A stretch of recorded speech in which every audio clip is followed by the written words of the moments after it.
Hey, this is Miranda here, finally doing my ICU survivor video. I really wanted to do it last year when the New York Times article came out about our school, the Family Foundation School. I know that not everyone who's interested in this is from that school. It doesn't matter where you're from. All family, but it's a little more intense when you go through it physically together. But we made the cover of the New York Times last November. I do still need to apologize to the reporter because I flailed at him in an email after it came out, because I was genuinely hoping with the time that was spent on it that it would be some level of investigative reporting and push us forward. And recently I found that a lot of the writing, because I've dealt with reporters for other things as well, it seems a lot of it is just like quotation, copy paste. Investigative journalism seems to be a separate thing, and so I'm trying not to hold everybody accountable to that, but I really wanted to get more answers. Instead, the article, for a lot of people, and this is no fault of the reporter obviously, was a huge trigger. There are things I didn't remember in ways I never thought about my experience until another person put it that way. At this time, also, the ICU Survivor series of videos like this were a big thing, and it was just mind-blowing to hear some of what some of you said, especially that as it relates to myself. I didn't realize that you could go like 15 years thinking that something affected you in a specific way or to like a specific limitation, and realize you were totally wrong. There's a lot I've been realizing about myself since the article came out and I started to research what we went through, because I didn't realize it was as big of a deal as it is. According to NAPSEC's own numbers, there are 6.6 million United States children that qualify as disabled, and 1%, I think my math is terrible, but I think it's 66,000 of them are currently in programs like mine. There are 250 accredited NAPSEC programs like the one I was in, currently in the United States of America. A lot of these programs, I think that there was a misunderstanding. It was the comments on our article were turned off pretty quickly, and a lot of it was because of infighting and weird. It was just weird. It's just, this whole thing is weird. But I think there's a lot of the way society looks at troubled teens as if troubled teens are trouble, and they need to be taught to surrender and beat down into subjugation and conformed to some sort of social standard, instead of being looked at as, well, why is this kid exhibiting these behaviors? What's going on at home? What's with them? And really working on those things, whatever they may be. There are so many of the kids I was at school with whose trauma stemmed from sexual assault and genuine child abuse. And so for them to be placed in the same situations with kids who are literally I literally was in a family with kids who were mandated to the program. And if they failed to complete it, like graduate from the program, they couldn't walk when they turned 18, they had to graduate from the program, this could go into your 20s, they would go to jail for decades because they'd killed their friends, usually accidentally, like vehicular manslaughter, doing drugs together and someone overdosed and they were the one who put it in their arm. You know, things like that. They're fucking kids. Shouldn't be drinking and driving, shouldn't be doing drugs, totally agree. But why are they doing these things, right? And what's going on, and addressing those. Instead, you have these one-size-fits-all programs like the Family Foundation School, which was run by a bunch of, dare we say, ex-drug addicts. From my 9 months in AA in that school, living it daily, there's no such thing as an ex-drug addict, right, guys? And then also, people relapsed that were our main educators and main, for the record, your chasers and restrainers, those guys. They relapsed while I was at the school, We have people who worked at that specific school who continue to work in education that are sexual predators. Talking about you, Paul Greer. And New York has opened 1 year. They've opened our statute of limitations for 1 year, but only for sexual abuse. And I completely understand that a lot of our sisters and brothers aren't really ready, or, they've, this whole move on concept where, like, especially with our brothers, where they were abused in these environments and they've never spoken about it, and they're married with children and they're just trying to push forward. There's a lot of people I know that pushed forward, and so something like that, it could kill them. Our article, it wasn't about how incredible the abuse was at our school. It was about how many of us have taken our own lives since.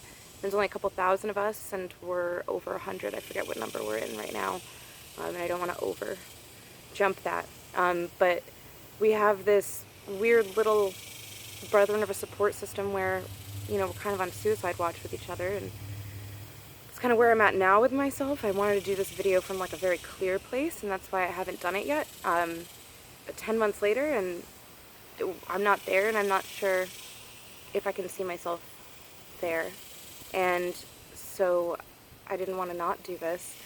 I know how much it helped me to be able to directly relate to other people's experiences.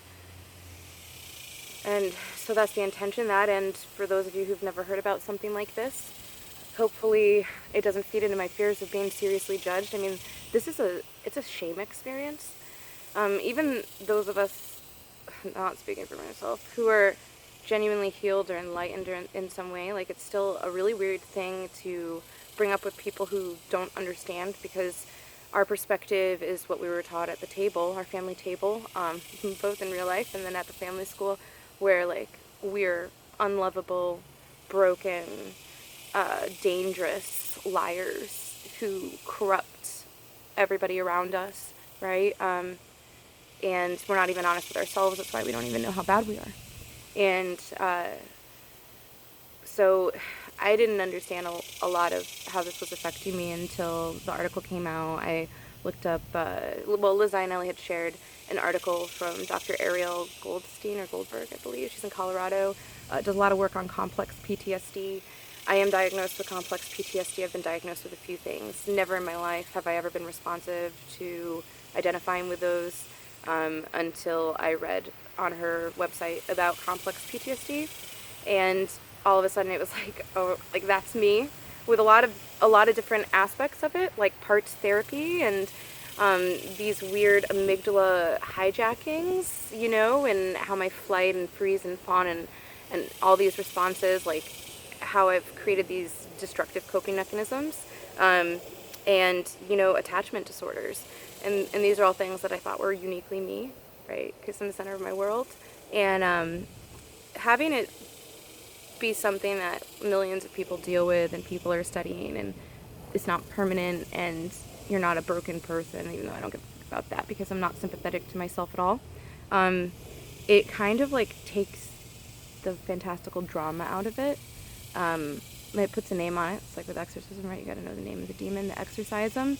And it loses its fantastical, mythical, overwhelming power to a certain extent. Not having access to mental health support is devastating.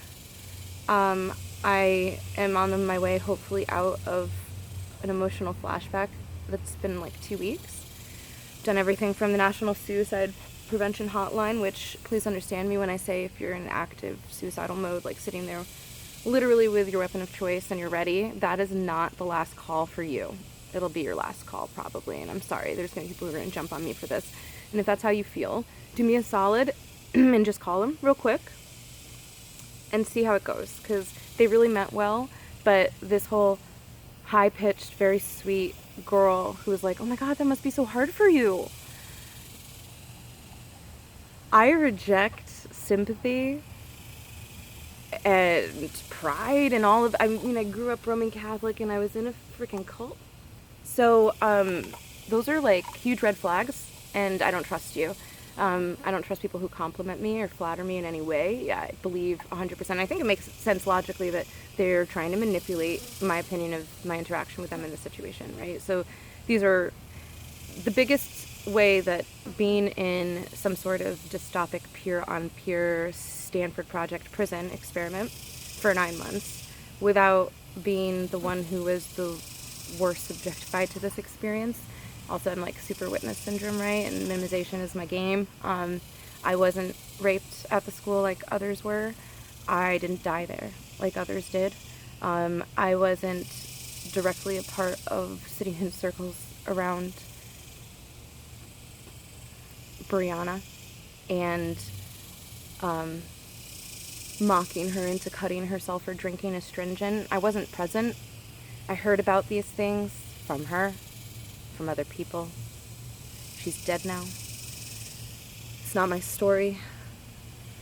But my story is about reading all those books as a kid, being totally into that world, and then literally being in my own Handmaid's Tale before it existed, Black Mirror before it existed, in situations where there were people that existed around me who were on exile, and I had to pretend they didn't exist. So of course I'm this girl chasing you, and you know who you are, into a freezer and being like, do you want to talk about it? Do we need to escape? Like, what are we going to do? And you trying so hard to survive that you straight up ignore me. And it's surreal to try to put myself in your position, to watch the sweetest, most beautiful souled girl I'd ever met dragged up in front of our family table of 30 kids and 5 adults, something like that, right? And called out for masturbating, which I don't even know that it was true. It doesn't even matter. She's a 15-year-old virgin. And for you to tell her that she's disgusting and no one's ever going to love her and she's a pervert is totally wrong. For people who, again, not my story, so I'm not going to go into it too much, who lost their virginity through violence during their period of being, like, under your protection, for you to do the same thing to them, for you to call them whores and have everybody go boy by boy by boy, girl by girl, sorry, I am an addict, telling them, like, what whores, dirty whores they are. Like, I know that was 2003, 2004 for me, and it's 2019 and me too, and the world's different. But is it really? Like, there were, like, women who worked there who were, like, highly educated and religious as shit. And I just used to watch them when this was happening. And I only once saw any reaction that I thought was appropriate. And I feel like I sound like I'm bitching now. So let's back it up. So here's my concern. My concern is we've got probably hundreds of thousands, because there is no real data or regulations of kids in these programs right now. We already went to Congress, literally kids from my school, rest in power and peace, John Martin Crawford, went to Congress 10 years ago about this. You told us it was important to you, that it was crazy that you didn't have these numbers. You can watch these videos on YouTube, these people talking about this in Congress 10 years ago, about the children who died in these schools, about how they were killed here, about how don't we have this data? How is there no regulation or oversight? How are pedophiles and drug addicts, people who've killed people, allowed to restrain and be in these positions of power with our youth? How do we have parents signing over custody of their children to these programs? And how is it ethical or legal to literally kidnap us out of our beds by strangers, called escorting? How is that legal in the United States of America? If it was important to you 10 years ago, just add this to the list of shit that, I mean, it was just a talking point. Maybe it was election season, I guess, I don't know. My concern is, like, thank you for opening the statute of limitations for a year for sexual abuse, but they shouldn't be forced to be the ones to get vulnerable and honest and put this up. There are so many of us who are emotionally, verbally, some of them very physically abused, who are not just willing, but I think that this is a huge part of our healing. It's like 9 years ago that we started working on a documentary on this. This is where a big part of my current trigger comes from, because based on the New York Times article, Netflix is looking at doing a documentary on our school, and the students are no longer in the position of doing our story ourselves. We can be interviewed, right? But, like, what's that? But we need to open the statute of limitations, because we need to tell our own stories, and we need to seek justice and advocate for ourselves, because nobody saved me. Nobody came, nobody cared. You can say that you care about the youth, but if that's true, then what is happening to little girls like me in these programs in Texas right now, where I am, or New York, where my family still is? How many of them are dying there? How many of them are dying after they leave there? Like, isn't that important to know that? What do they call them? the statistics on, like, whatever, check knapsack's website. They have yearly, like, this is what happened with our students. Like, you should see, like, what they use for those numbers. This is usually just within the first couple years of being out of the program. Most of the people I know who died of overdose or killed themselves, this wasn't right after they left the school. It was usually like 5-10 years later. Usually when they tried to create a life for themselves and never escaped, right? And that's usually when it happens. I don't think it is acceptable to do peer-on-peer policing. I think that's horrifying and should be left to science fiction. I don't think it's acceptable to starve kids. There's a lot of... I think it's just really the social stuff that really bothers me. Exile, blackouts, all of this. That's really dangerous, and I'm not sure we understand yet the effects that it's had on people. I had notes so that I didn't go all over crazy. I guess my school is closed, thanks to some of the people I mentioned before. Also, Sia Cafferty, mostly John Martin Crawford. And that's almost the problem. I think that's why he took his life, The school can get closed and it didn't solve anything. There was no justice. These people are all still out there. These practices are still in place. And I think that there's a part of us psychologically that's having a hard time moving forward. Like, okay, cool, so we're good enough to have a New York Times article on. Okay, cool. You guys want to watch a documentary about us on Netflix, right? But go on YouTube, how many 60 Minutes, how many Vice articles, it's on Cracked, it's everywhere. I mean, how many more generations of traumatized adults do you have walking around telling to get over it? I don't even understand.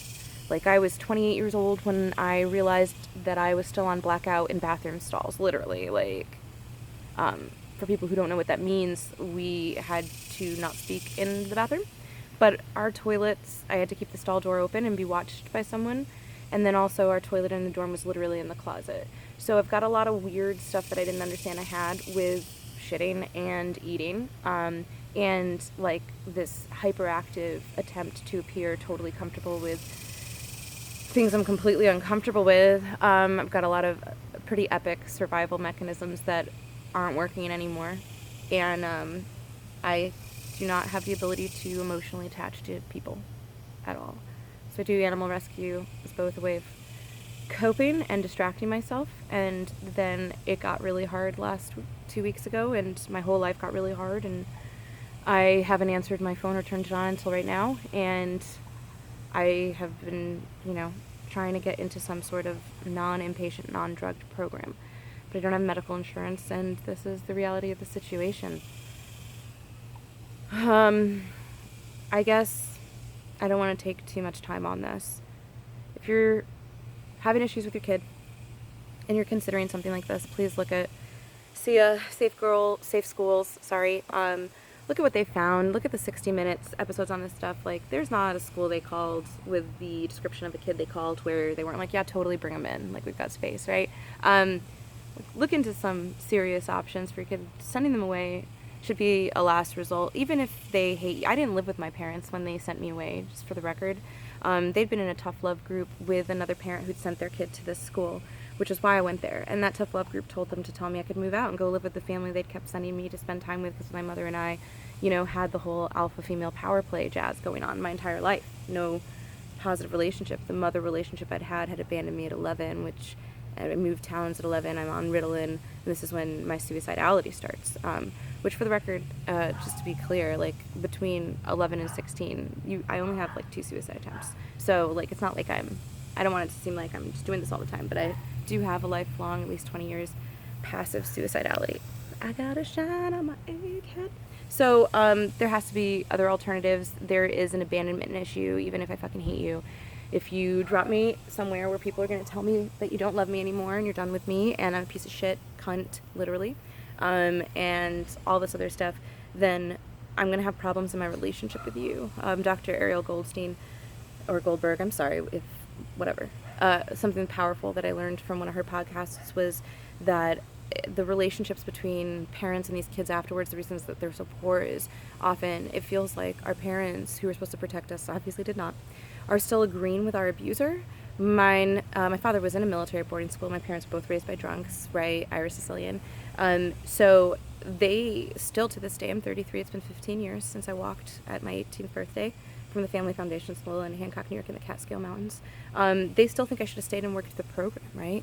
That my problems are because I didn't stay and work the program. They know everything. There's no, well, my parents didn't really know what was going on. No, they know. Like, they know about everything. And I stopped myself because, like, I'm not trying to tell other people's stories. It's a big part of, like, my witness syndrome thing is that, right? So a lot of the most traumatizing aspects of my experience there were what I witnessed happen to other people, because I had been raised in a world that was all about, like, I was a heavy volunteer my whole life. My parents are as well. It's all about selfless service, and I lived in a world where I went to Mercy and private school, and I was raised to be, a young woman leader, and I believed that I don't need this kind of son in my life, but that people stood up, like, it was a hero journey, right? And so to be in an environment where the adults around you are the ones, like, doing this shit, and everybody knows about it, and nobody gives a shit because you're just a kid, and you're a bad kid at that, and you deserve it, that fundamentally changes your identity, whether you believe it or not. Like, I stayed super strong through a majority of my experience at the family school, until I had a genuine nervous breakdown when the one time my family visited, and kind of cognitive dissonance broke I was holding on to my, like, first love, he's waiting for me. Like, that was my stability. Like, I still remember his phone number because I used to do it at night. I'm going to walk on my 18th birthday, call it, and my life will be back, right? And then when I found out, obviously, as a teenage boy, he'd moved on, I literally lost it. From that point on, it was a lot harder for me to just, like, stone face through this experience. But I still felt like I just kind of kept on my own side until I left the school, which I think is a big thing for a lot of people. I just spent a really long time with the wrong kids. But, another time for another story. I'm trying to survive out here, you guys.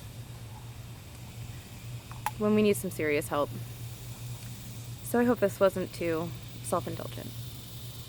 But I would like some serious regulation and justice.